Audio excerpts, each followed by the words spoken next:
എല്ലാവർക്കും സുഖാണെന്ന് വിശ്വസിക്കുന്നു. ഡെയിലി അപ്ഡേറ്റിലേക്ക് എല്ലാ ആളുകൾക്കും സ്വാഗതം. നാളെ ഡിസംബർ 13 തീയതിയും തുറന്നുള്ള ദിവസങ്ങളിൽ ശ്രദ്ധിക്കേണ്ട വളരെ പ്രധാനപ്പെട്ട കാര്യങ്ങളാണ് ഈ ഒരു വീഡിയോയിൽ വ്യക്തമാക്കുന്നത്. വീഡിയോയുടെ വിശദാംശങ്ങളിലേക്ക് കടക്കുന്നതിന് മുമ്പ് കൂടുതൽ ആളുകളിലേക്ക് ഇൻഫർമേഷൻ എത്താൻ ഷെയർ ചെയ്യുക, ലൈക്ക് ചെയ്യുക. ഫേസ്ബുക്കിലൂടെ കാണുന്ന ആളുകൾ ഫോളോ ചെയ്യുക. വീഡിയോയുടെ വിശദമായ വിവരങ്ങളിലേക്ക് വരാം.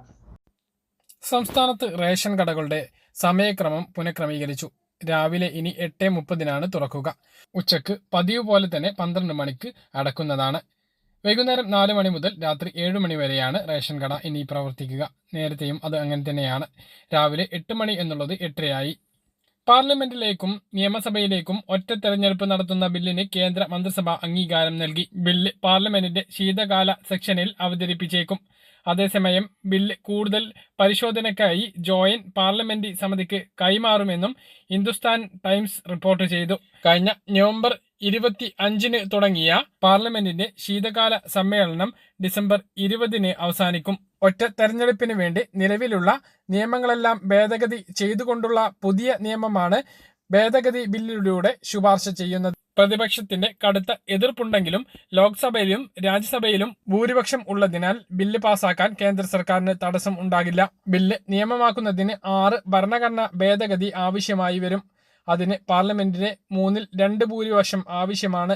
എന്നാൽ മോഡി സർക്കാരിന് ഒറ്റയ്ക്ക് ഭൂരിപക്ഷം ഇല്ലാത്തതിനാൽ ചെറിയ തടസ്സം സൃഷ്ടിച്ചേക്കാം. ഘടകകക്ഷികളെ കൂടി പിന്തുണ ഉറപ്പാക്കിയാൽ മാത്രമേ ഈ തീരുമാനമായി മുന്നോട്ടു പോകാൻ സാധിക്കുകയുള്ളൂ. രാജ്യത്തെ ഒരു പൗരന്റെ ഏറ്റവും വലിയ രേഖയാണ് ഇന്ന് ആധാർ കാർഡ്. 10 വർഷം കഴിഞ്ഞിട്ടുള്ള ആധാർ കാർഡ് പുതുക്കുന്നതുമായി ബന്ധപ്പെട്ട് യൂണിക് ഐഡന്റിഫിക്കേഷൻ അതോറിറ്റി രാജ്യത്തെ പൗരന്മാർക്ക് നേരത്തെ തന്നെ നിർദ്ദേശം നൽകിയിരുന്നു. ഇതൊരു നിർബന്ധിത അവസ്ഥയാക്കിയിട്ടില്ല എങ്കിലും പല കാര്യങ്ങളും അത് ചെയ്യാത്തത് മൂലം മുടങ്ങുന്ന സാഹചര്യം ഉണ്ടായി. ഇപ്പോൾ അവസാനമായി നടന്ന ration KYC mustering Aadhaar updation ചെയ്യാത്ത ആളുകളുടേത് മുടങ്ങുന്നത് നമ്മൾ കണ്ടു. ഇപ്പോൾ 2024 ഡിസംബർ 14 തീയതി വരെയാണ് സൗജന്യമായി സ്വന്തമായി വെബ്സൈറ്റിൽ കയറിയിട്ട് ആധാർ പുതുക്കുന്നതിനുള്ള സമയപരിധി പറഞ്ഞിട്ടുള്ളത്. അത് കഴിഞ്ഞാൽ പുതുക്കാൻ പറ്റില്ലേ എന്നുള്ളതാണ് ഏറ്റവും പ്രധാനപ്പെട്ട ചോദ്യം. അത് കഴിഞ്ഞാലും സ്വന്തമായി വെബ്സൈറ്റിൽ കയറി പുതുക്കാം. അതല്ലെങ്കിൽ അക്ഷയ കേന്ദ്രങ്ങളിലോ ആധാർ സേവനങ്ങൾ ലഭിക്കുന്ന കേന്ദ്രങ്ങളിലോ പോയിട്ട് പുതുക്കാം.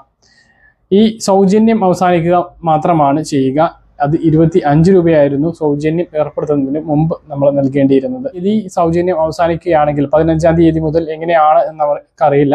പല തവണ അത് നീട്ടി നൽകിയതാണ്. അത് വീണ്ടും നീട്ടി നൽകാനുള്ള സാധ്യതയും കൂടുതലാണ്. ഇല്ല എങ്കിൽ പോലും അക്ഷയ കേന്ദ്രങ്ങളിൽ എത്തിയിട്ട് നമുക്ക് ഈ ആധാർ കാർഡ് പുതുക്കാവുന്നതാണ്.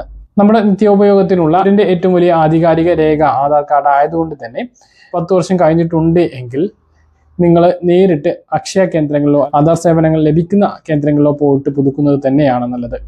നിങ്ങൾ ആധാറിലെ 4-5 കാര്യങ്ങൾ ശ്രദ്ധിക്കേണ്ടതാണ്. ഇതിൽ ഏറ്റവും പ്രധാനപ്പെട്ടതാണ് നിങ്ങളുടെ മൊബൈൽ നമ്പർ ആധാറിൽ ചേർത്തിട്ടില്ല എങ്കിൽ അത് നിങ്ങളുടേത് മാത്രമല്ല, നിങ്ങളുടെ കുട്ടികളുടെ നിങ്ങളുടെ വീട്ടിലെ മറ്റ് ആരുടേതായാലും ഏതെങ്കിലും ഒരു ആധാർ കാർഡിൽ മൊബൈൽ നമ്പർ ചേർത്തിട്ടില്ലെങ്കിൽ അത് ഉടനെ ചേർക്കാൻ വേണ്ടി ശ്രദ്ധിക്കുക.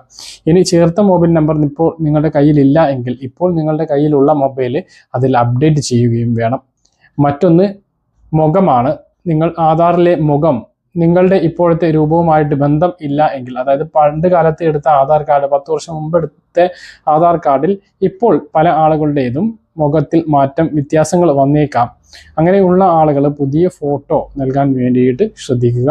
അത് നമ്മൾ പുതിയൊരു ഫോട്ടോ എടുത്ത് നൽകുകയല്ല ചെയ്യുന്നത്. ആധാർ പുതുക്കുന്ന സമയത്ത് അവർ അവിടെ നിന്ന് ഫോട്ടോ എടുക്കുകയാണ് ചെയ്യുന്നത്. ആ പുതുക്കുന്ന സമയത്ത് ഫോട്ടോ എടുക്കുമ്പോൾ വെളിച്ചം ഉണ്ട് എന്ന് നിങ്ങൾ ഉറപ്പുവരുത്തുക. ഇല്ലെങ്കിൽ നമ്മുടെ മുഖം ഇരുണ്ടതായി പോകും. ആധാറിലെ ഫോട്ടോയിൽ നമ്മുടെ മുഖം ഇരുണ്ടതായി പോകാനുള്ള സാധ്യത കൂടുതലാണ്. അതോടൊപ്പം തന്നെ ബയോമെട്രിക് വളരെ പ്രധാനപ്പെട്ടതാണ്. നമ്മുടെ വിരലടയാളങ്ങൾ പുതുക്കാൻ വേണ്ടിയിട്ട് ശ്രദ്ധിക്കുക. ഇപ്പോൾ പല സമയത്തും നമ്മൾ എന്തെങ്കിലും കാര്യത്തിന് വിരൽ വെക്കുമ്പോൾ ബയോമെട്രിക് രേഖപ്പെടുത്താൻ പ്രയാസപ്പെടുന്നുണ്ട് എങ്കിൽ ആധാർ പുതുക്കുകയാണെങ്കിൽ അത് എളുപ്പത്തിൽ സാധിക്കുന്നതാണ് എന്നുള്ളതും പ്രധാനമായിട്ട് ഓർമ്മിപ്പിക്കുകയാണ്. മറ്റൊന്ന്, നിങ്ങളുടെ പേരിലോ വയസ്സിലോ അല്ലെങ്കിൽ അഡ്രസ്സിലോ എന്തെങ്കിലും തിരുത്തലുകൾ വരുത്താനുണ്ട് എങ്കിൽ അതും ചെയ്യണം. 2 പ്രാവശ്യം മാത്രമേ തിരുത്താൻ കഴിയുകയുള്ളൂ എന്ന് യൂണിക് ഐഡന്റിഫിക്കേഷൻ അതോറിറ്റി വ്യക്തമാക്കിയിട്ടുണ്ട്. ഓരോ പുതുക്കലിനും ഓരോ തിരുത്തലിനും അതിന് ആധികാരികമായിട്ടുള്ള രേഖ ഇപ്പോൾ നൽകേണ്ടതുണ്ട്. അപ്പോൾ ആധാർ പുതുക്കൽ അത് നിർബന്ധം പറഞ്ഞിട്ടില്ലെങ്കിലും നിർബന്ധം തന്നെയാണ്. നമുക്ക് ലഭിക്കുന്ന പെൻഷൻ, സ്കോളർഷിപ്പ്, അതുപോലെ PM കിസാൻ സമ്മാൻ നിധി, പ്രധാനമന്ത്രി ആയുഷ്മാൻ ഭാരത് യോജന, ഗ്യാസ്, റേഷൻ മുതലായവ ഒക്കെ മുടങ്ങാതെ കൃത്യമായിട്ട് നമുക്ക് യഥാസമയം ലഭിക്കുന്നതിനും അതിനൊക്കെ ആവശ്യമായിട്ടുള്ള മസ്റ്ററിങ്ങും മറ്റും കൃത്യമായിട്ട് നടത്തുന്നതിനും ആധാർ എപ്പോഴും പുതുക്കിയ രീതിയിൽ നിലനിൽക്കുന്നത് അത്യാവശ്യമാണ്. അപ്പോൾ ഇപ്പോൾ അടുത്തൊന്നും പുതുക്കിയിട്ടുള്ള ആളുകളോടല്ല പറയുന്നത്. 10 വർഷം കഴിഞ്ഞിട്ടും പുതുക്കാത്ത ആളുകൾ നിങ്ങൾ അക്ഷയ കേന്ദ്രങ്ങളിൽ തന്നെ പോയിട്ട് പുതുക്കാൻ വേണ്ടിയിട്ട് ശ്രദ്ധിക്കുക. ഈ സമയത്ത് PVC ആധാർ കാർഡിന് നിങ്ങൾക്ക് 50 രൂപ കൊടുത്താൽ അപ്ലൈ ചെയ്യാം. അത് സ്പീഡ് പോസ്റ്റ് വഴി നിങ്ങൾക്ക് ലഭിക്കുന്നതാണ്. ഒരു PVC കാർഡ്, ATM കാർഡ് രൂപത്തിലുള്ള PVC ആധാർ കാർഡ് നിങ്ങൾക്ക് ലഭിക്കുന്നതാണ്. കുറച്ച് ക്വാളിറ്റിയുള്ള സാധനം ആയതുകൊണ്ട് തന്നെ അത് നമുക്ക് കൊണ്ടു നടക്കാനും സുഖമായിരിക്കും. മറ്റൊരു പ്രധാനപ്പെട്ട അറിയിപ്പ്, നമ്മളെല്ലാം സുഹൃത്തുക്കളുടേതോ അല്ലെങ്കിൽ അയൽവാസികളുടേതോ അല്ലെങ്കിൽ ബന്ധുക്കളുടേതോ വാഹനങ്ങൾ അത്യാവശ്യത്തിന് എടുത്തു പോകുന്ന ആളുകളാണ്. എന്നാൽ അത് നിയമവിരുദ്ധമാണ് എന്നാണ് നമ്മുടെ ഗതാഗത കമ്മീഷണർ CH നാഗരാജു പറഞ്ഞിട്ടുള്ളത്. കഴിഞ്ഞ ദിവസം 5 മെഡിക്കൽ വിദ്യാർത്ഥികൾ മരണത്തിനിടയായ വാഹനാപകട സ്ഥലം സന്ദർശിച്ച് മടങ്ങുമ്പോഴാണ് ഗതാഗത കമ്മീഷണർ ഇത്തരത്തിലുള്ള ഒരു വിവാദ പ്രസ്താവന നടത്തിയിട്ടുള്ളത്. പണയത്തിനോ സൗജന്യമായോ മറ്റൊരാളുടെ വാഹനം വേറൊരാൾ ഉപയോഗിക്കുന്നുണ്ട് എങ്കിൽ അത് വാടകയ്ക്ക് എടുത്തതാണ് എന്ന് കണക്കാക്കി പിഴ ചുമത്തും എന്നാണ് ഗതാഗത കമ്മീഷണർ പറഞ്ഞിട്ടുള്ളത്. നമ്മുടെ സംസ്ഥാനത്തെ സംബന്ധിച്ചിടത്തോളം പ്രവാസികൾ ഏറെ ഉള്ള സ്ഥലത്ത് പ്രവാസികൾ സ്വന്തമായിട്ട് വാഹനം എടുത്ത് വീടുകളിൽ ഇടാറുണ്ട്. അവരുടെ പ്രായമായിട്ടുള്ള അച്ഛനെയോ അമ്മയെയോ മറ്റൊരാളുടെ സഹായത്തോടെ ഹോസ്പിറ്റലിൽ കൊണ്ടുപോകാനോ അല്ലെങ്കിൽ മറ്റ് ആവശ്യങ്ങൾക്കോ അവരുടെ വീട്ടുകാരുടെ ആവശ്യത്തിനോ സഹായത്തിന് അയൽപക്കത്തു നിന്ന് ഒരാളെ ഡ്രൈവറായി വിളിക്കാറുമുണ്ട്. അതിനൊക്കെ ഒരു തടസ്സം വരും. അതുപോലെ തന്നെ ലീസിന് വാഹനങ്ങൾ എടുക്കുന്നതും നിയമവിരുദ്ധമാണ് എന്നാണ് ഗതാഗത കമ്മീഷണർ വ്യക്തമാക്കിയിട്ടുള്ളത്. അപ്പോൾ ഇത്തരത്തിൽ വാഹനങ്ങൾ ഉപയോഗിക്കുന്ന ആളുകൾക്കെതിരെ പിഴ ചുമത്തും എന്നാണ് ഇപ്പോൾ ഗതാഗത കമ്മീഷണർ പറഞ്ഞിട്ടുള്ളത്. വാഹനം ഓടിക്കുന്ന കേരളീയർക്കെതിരെ പിഴ ചുമത്താനുള്ള പുതിയൊരു തീരുമാനം കൂടിയാണ് ഇത്. ഇതേക്കുറിച്ച് നിങ്ങളുടെ അഭിപ്രായങ്ങളൊന്ന് താഴെ കമൻ്റായിട്ട് രേഖപ്പെടുത്തുക. പ്രവാസി ക്ഷേമനിധി അംഗത്വത്തിന് വേണ്ടിയിട്ട് ഇപ്പോൾ അപേക്ഷ സമർപ്പിക്കാവുന്നതാണ്.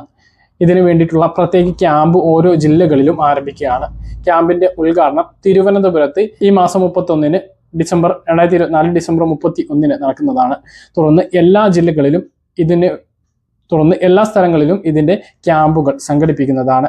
ക്യാമ്പിൽ മുമ്പ് അംഗത്വം ഉണ്ടായിട്ട് അംശാദായം അടക്കാതെ അംഗത്വം നഷ്ടപ്പെട്ടവർക്ക് പിഴ അടച്ചുകൊണ്ട് അംഗത്വം പുനഃസ്ഥാപിക്കാവുന്നതാണ്. അംശാദായ കുടിശ്ശിക അടയ്ക്കാനുള്ളവർക്കും ഇതിലൂടെ സാധിക്കുന്നതാണ്. പുതിയ അംഗത്വത്തിന് വേണ്ടിയിട്ട് www.prawasikeraala.org എന്ന വെബ്സൈറ്റിലൂടെ രജിസ്റ്റർ ചെയ്യാവുന്നതാണ്. രജിസ്റ്റർ ചെയ്ത് ലഭിക്കുന്ന രസീത് സഹിതം ക്യാമ്പുകളിൽ എത്തിയാൽ നിങ്ങൾക്ക് അവിടെ നിന്ന് അംഗത്വ കാർഡും ലഭിക്കുന്നതാണ്. പ്രവാസി ക്ഷേമ പദ്ധതിയിൽ ചേരുന്നതിലൂടെ നിരവധി ആനുകൂല്യങ്ങളാണ് ലഭിക്കുക. അംശാദായം എല്ലാ മാസവും അടയ്ക്കണം. 5 വർഷം ചുരുങ്ങിയത് അംശാദായം അടക്കുന്നവർക്കാണ് ക്ഷേമ പെൻഷന് അർഹത ഉണ്ടാകുക. 55 വയസ്സ് വരെയുള്ളവർക്ക് ഇതിൽ ചേരാം. ആ വയസ്സ് കഴിഞ്ഞിട്ടുള്ള ആളുകൾക്കും ഒരുമിച്ച് കുടിശ്ശിക അടച്ചുകൊണ്ട് ഈ പദ്ധതിയിൽ ചേരാൻ കഴിയുന്നതാണ്. 60 വയസ്സ് കഴിഞ്ഞുമ്പോൾ ഇപ്പോൾ ലഭിക്കുന്ന പെൻഷൻ 3000ഉം 3500ഉമാണ്. 3 വിഭാഗങ്ങളിലായിട്ടാണ് പ്രവാസി ക്ഷേമനിധിയിൽ അംഗങ്ങളെ ഉൾപ്പെടുന്നത്. 1A, 1B, 2B എന്നിങ്ങനെയാണത്.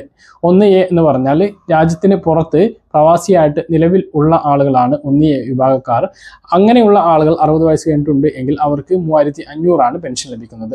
1B എന്ന് പറഞ്ഞാൽ മുമ്പ് പ്രവാസികളായിരുന്നു, ഏറ്റവും ചുരുങ്ങിയത് 2 വർഷമെങ്കിലും പ്രവാസികളായി ഇപ്പോൾ കേരളത്തിൽ സ്ഥിരതാമസമാക്കിയിട്ടുള്ള ആളുകളാണ്. അവർക്കും ഈ പദ്ധതിയിൽ ചേരാം.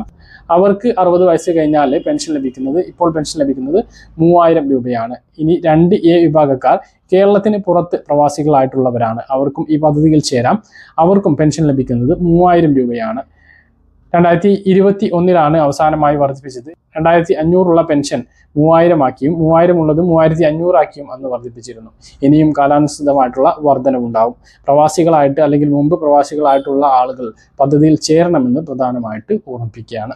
കൂടുതൽ വിവരങ്ങളും www.prawasikeraala.org എന്ന വെബ്സൈറ്റിൽ ലഭിക്കുന്നതാണ്. സംസ്ഥാനത്ത് മഴ മുന്നറിയിപ്പിൽ മാറ്റം.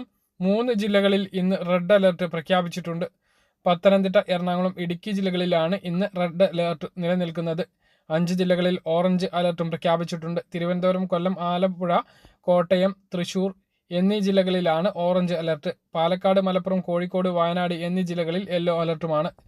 സംസ്ഥാനത്ത് സ്വർണ്ണവിലയിൽ മാറ്റമില്ലാതെ തുടരുന്നു. ഗ്രാമിന് 7285 രൂപ, പവന് 58,280 രൂപ. കാര്യങ്ങൾ കൃത്യമായിട്ട് മനസ്സിലാണെന്ന് കരുതുന്നു. ഇതുപോലുള്ള ഇൻഫർമേഷനുകൾക്ക് ചാനൽ സബ്സ്ക്രൈബ് ചെയ്യുക, ബെല്ലൈക്കൺ എനേബിൾ ചെയ്ത് വെക്കുക. മറ്റൊരു വീഡിയോ വീണ്ടും കാണാം. അതുവരേക്കും ബൈ.